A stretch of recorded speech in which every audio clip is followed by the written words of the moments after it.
Histórias do Caminho, José de Arimateia depois Vianney, o cura de Ars. A amizade. Contam as tradições da vida espiritual que o apóstolo João, em se retirando Jesus da ceia que lhe precedeu o encarceramento, perguntou-lhe, agoniado: Senhor, por que predizes a nossa separação? Por que nos deixarás, segundo profetizas? Acompanho-te os passos e ouço-te as pregações, não porque busque fortuna ou poder, influência ou renome. É que encontrei contigo o que buscava, a compreensão e o amor fraterno, a simpatia e o conhecimento. Senhor, não nos abandones, precisamos de ti. O Cristo afagou-lhe a cabeça e passou a novas instruções, dentre as quais, afirmou: Já não vos chamarei servos, porque o servo não sabe o que faz o seu senhor, mas tenho-vos chamado amigos, porque tudo quanto ouvi de meu Pai vos tenho feito conhecer. Evangelho de João, capítulo 15, versículo 15. Amigos foi a titulação mais expressiva que Jesus destacou do vocabulário para definir os companheiros. Isso naturalmente ocorreu, porque nenhum de nós consegue algo realizar sem amigos que nos comunguem os pensamentos e nos auxiliem a concretizar os próprios anseios. Um amigo fiel. Diz o Eclesiástico capítulo 6, versículo 14 que o amigo fiel é uma forte proteção, quem o encontrou, encontrou um tesouro. O meigo Rabi da Galileia, modelo e guia, não prescindiu dos amigos, antes exemplificou e falou a respeito da amizade. Um deles se revelaria, especialmente, logo após a morte de Jesus. Chamava-se José e era de Arimateia, cidade da Judéia. Lucas, 23:51. A ele se refere como quem também esperava o reino de Deus. Homem rico, segundo o identifica o evangelista Mateus, era membro do Sinédrio, o colégio dos mais altos magistrados do povo judeu.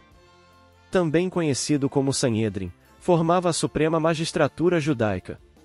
Ao tempo da condenação de Jesus, denota-se que tinha poder para pronunciar a condenação à morte, que devia, então, ser ratificada e executada pelo procurador da Judéia. Era composto de 71 membros, de 3 classes. Os anciãos, representantes da aristocracia leiga, os pontífices e os escribas, geralmente do partido dos fariseus. O sumo sacerdote era o presidente.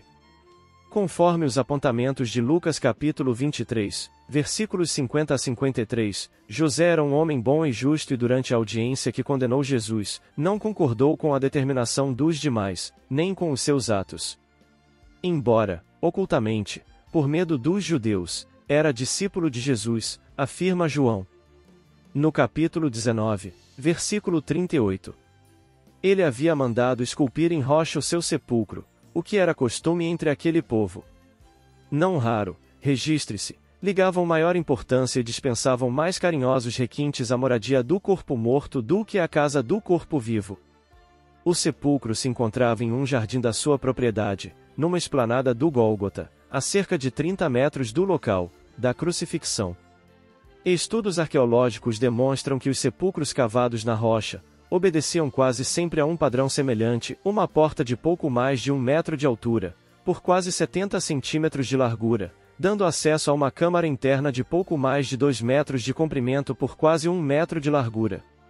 De um dos lados, havia um nicho ou sarcófago bastante amplo para caber um corpo humano, elevando-se cerca de 65 centímetros do nível do solo da câmara. Nos séculos 12 a.C. o cadáver era colocado com a cabeça orientada para leste e o corpo para o sul.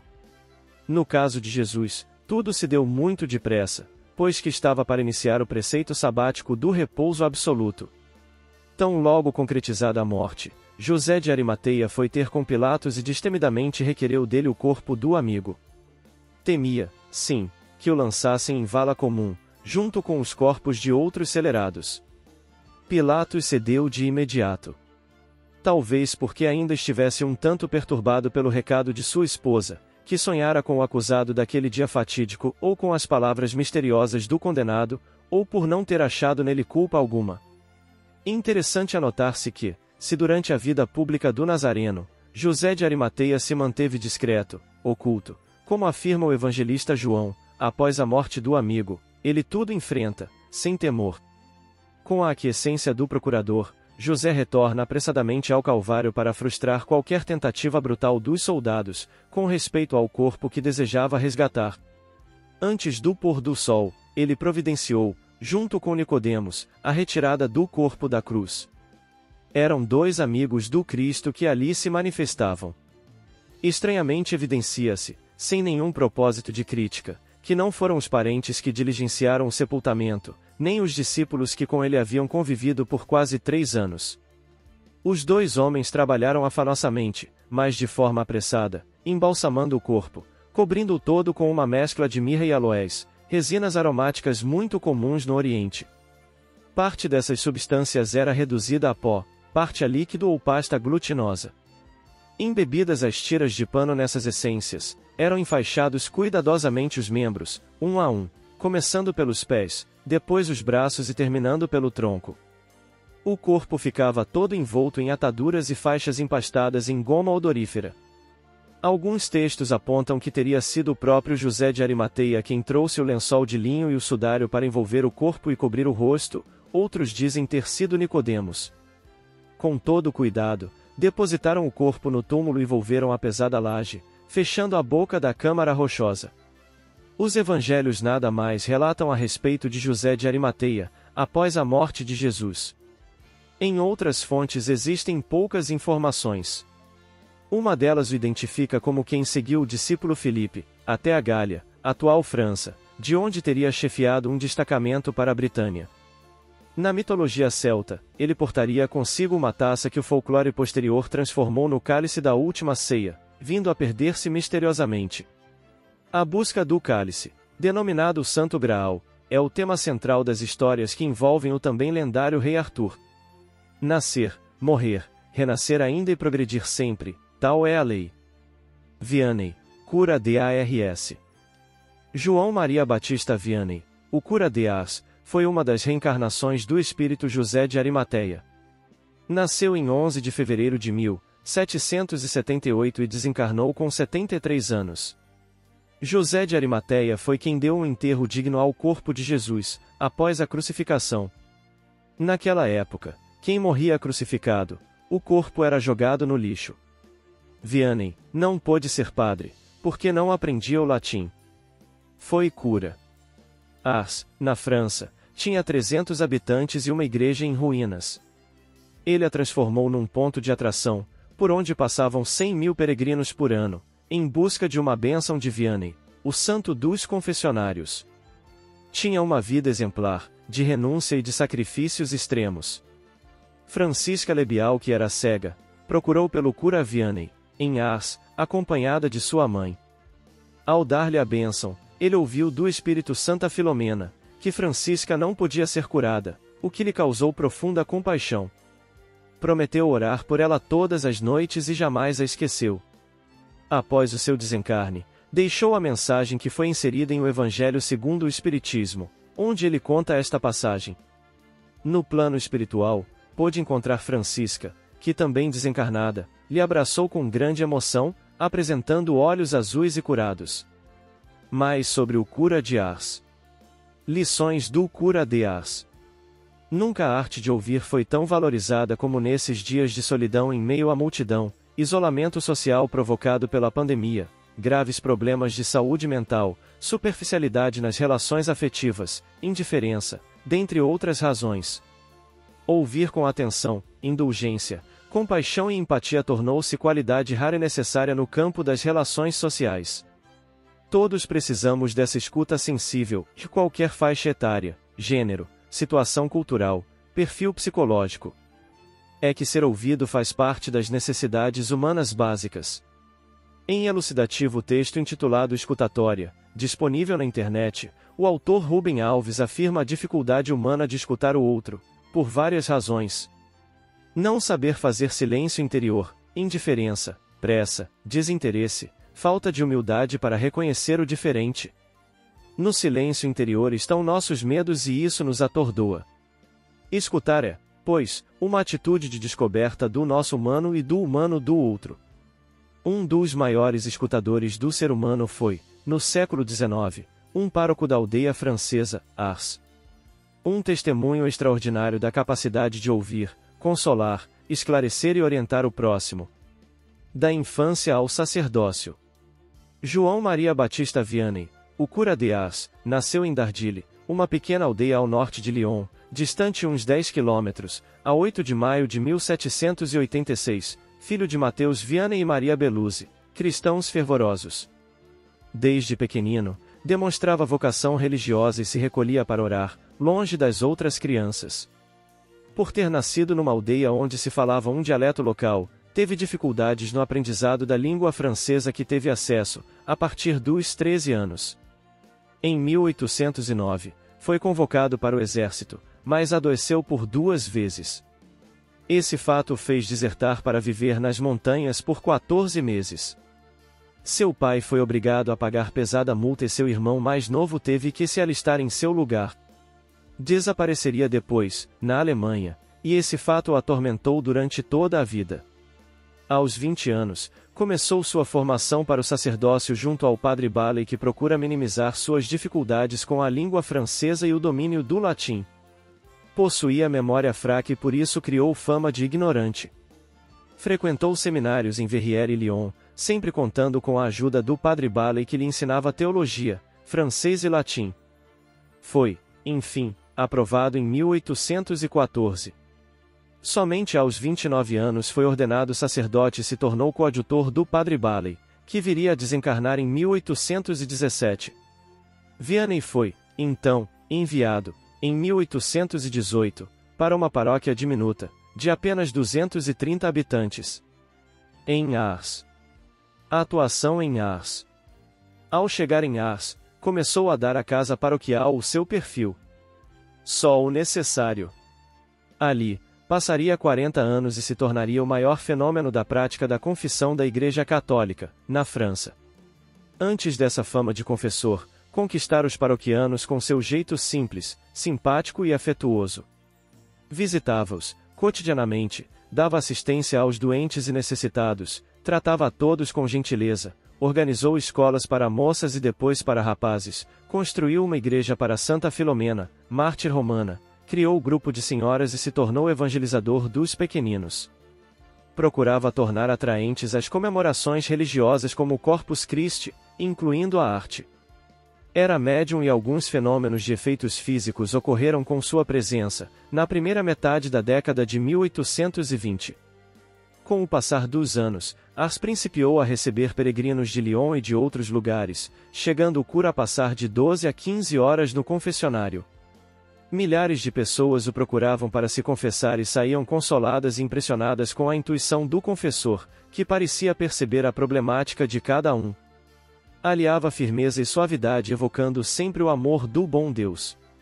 A aldeia precisou criar infraestrutura de hospedagem e alimentação para os peregrinos, que vinham de muito longe, dada a fama do cura, a partir de 1840, que já era chamado de o Santo de Ars.